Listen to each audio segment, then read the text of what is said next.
अब पुण्यात्मा असंख्य ब्रह्मांडों की रचना करके परमात्मा फरी है।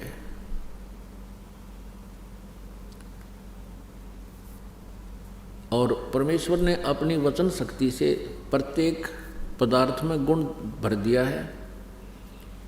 जैसे एक बीज है किसी भी पौधे का, पेड़ का, उस बीज का प्रारूप कैसा होता है और उससे फिर वृक्ष बनता है, वृक्ष में फिर फल लगते हैं और फलों के अंदर फिर पुनः बीज होते हैं। ये सारा परमात्मा ने अपने वचन से प्रत्येक बीज बना करके उसमें ये गुण भर दिया।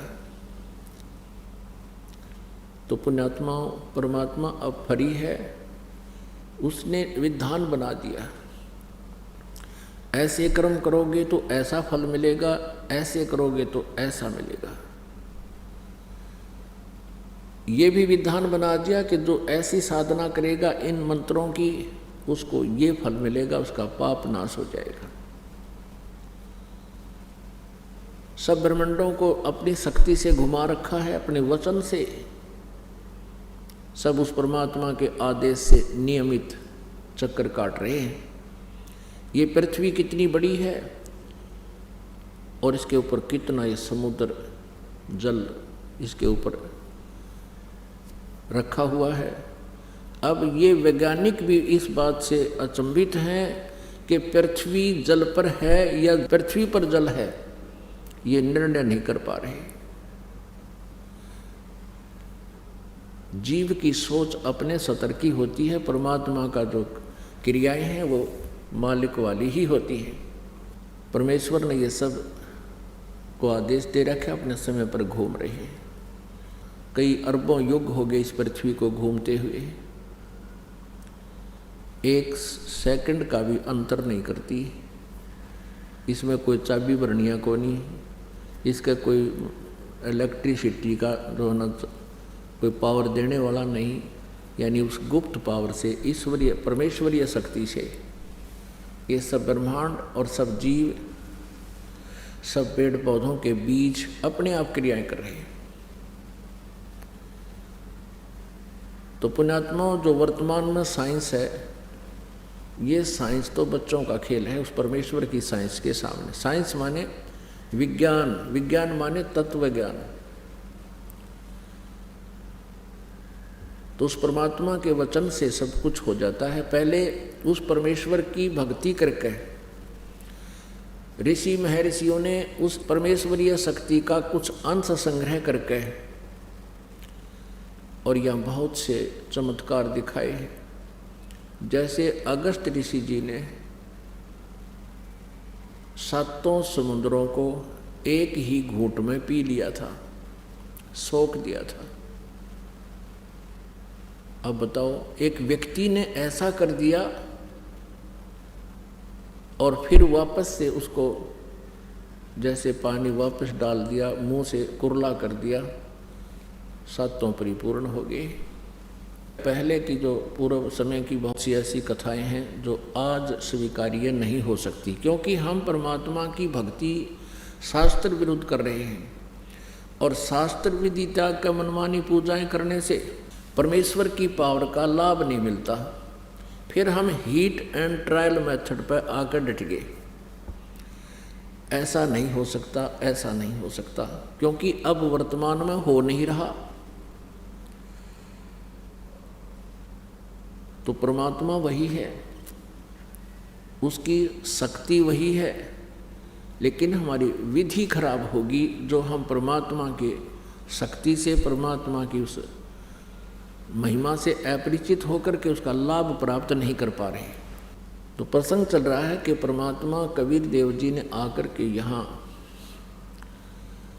हमें ये जानकारी दी है। वो सतलोक से चलकर आते हैं, स्वयं ही एक तत्वदर्शी संत की भूमिका करते हैं।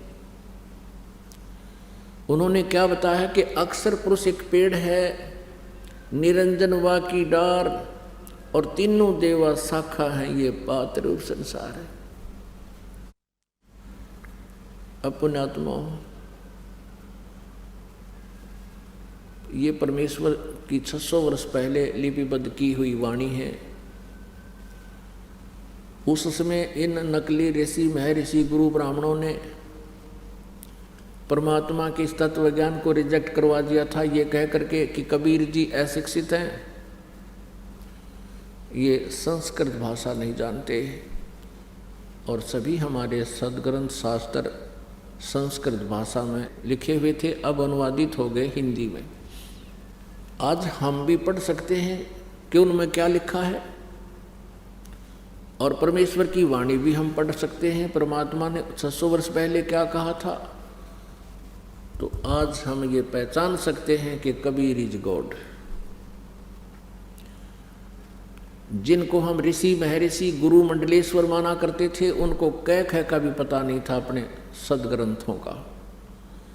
आज तक ये हमें नहीं बता सके ब्रह्मा विष्णु महेश की क्या स्थिति है, जबकि हमारे सदग्रंथों में इनकी जीवनी लिखी हुई है कि ये ज्योत स्वरूपी काल सदाशिव कहो, काल ब्रह्म कहो, ये इनका पिता है, और ये शेरा वाली अष्टंगी दुर्गा, ये श्री देवी इनकी माता है। ब्रह्मा विष्णु महेश नासवान है, इनकी जन्म और मृत्यु होती है, और ये अजर व अमर बता के लोक वेद सुनाया करते थे।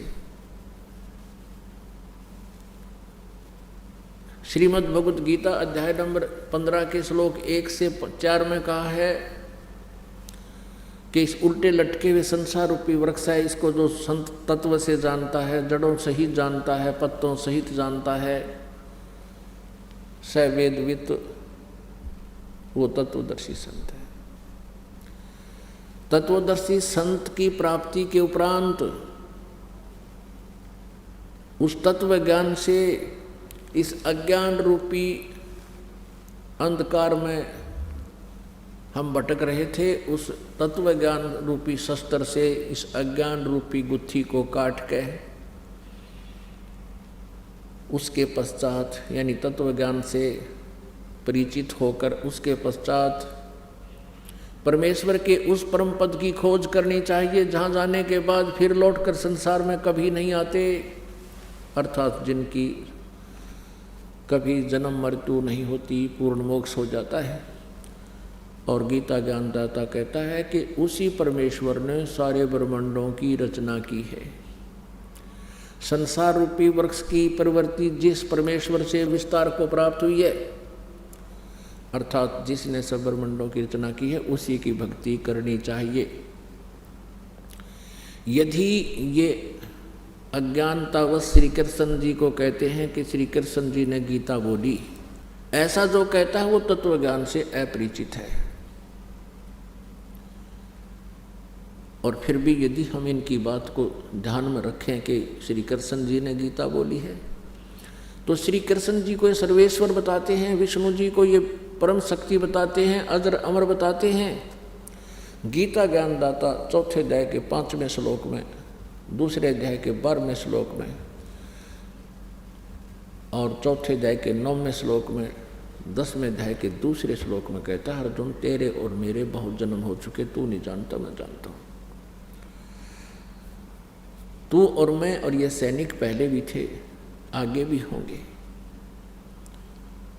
और मेरी उत्पत्ति को 10वें अध्याय के दूसरे श्लोक में, मेरी उत्पत्ति को न तो ऋषि जानते, ना ये देवता जानते, ना ये सिद्ध जानते, क्योंकि ये सभी मेरे से उत्पन्न हुए हैं।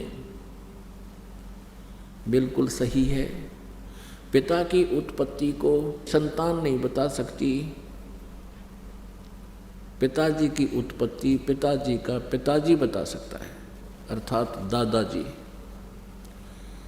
तो वो दादाजी कौन है? वो परम अक्षर ब्रह्म है। गीता जी अध्याय नंबर 15 के श्लोक नंबर 16 और 17 में 3 पुरुष बताए हैं। एक सरपुरुष, पुरुष माने प्रभु, और एक अक्षर पुरुष। सरपुरुष ये ब्रह्म है, 21 ब्रह्मांड का मालिक है, केवल 21 ब्रह्मांड का। और अक्षर पुरुष ये 7 शंख ब्रह्मांड का स्वामी मालिक है, प्रभु है, नील पद्म शंख। और उत्तम पुरुष है तो अन्य परमात्मा इति उदाहरते, ये लोक चरण आविष्य विभर्ति अवैश्वर। श्रीमद् भगवत गीता अध्याय नंबर 15 के श्लोक 17 में कहा है कि उत्तम पुरुष, पुरुष माने प्रभु, स्वामी, श्रेष्ठ स्वामी यानी समर्थ प्रभु तो कोई और है इन दोनों से, सर्व पुरुष और अक्षर पुरुष से, और वही परमात्मा कहलाता है। और वही तीनों लोकों में प्रवेश करके सबका धारण पोषण करता है। वो अविनाशी परमात्मा है, वास्तव अविनाशी वो है। अब जैसे संसार रूपी वृक्ष उल्टा लटका हुआ संसार रूपी वृक्ष है, और वृक्ष को आहार जड़ से मिलता है, ऊपर को आदि पुरुष परमेश्वर तो पूर्ण परमात्मा परम अक्षर ब्रह्म तो जड़ है, और तना ये अक्षर पुरुष है, उससे मोटी डार निकली वो सर पुरुष है।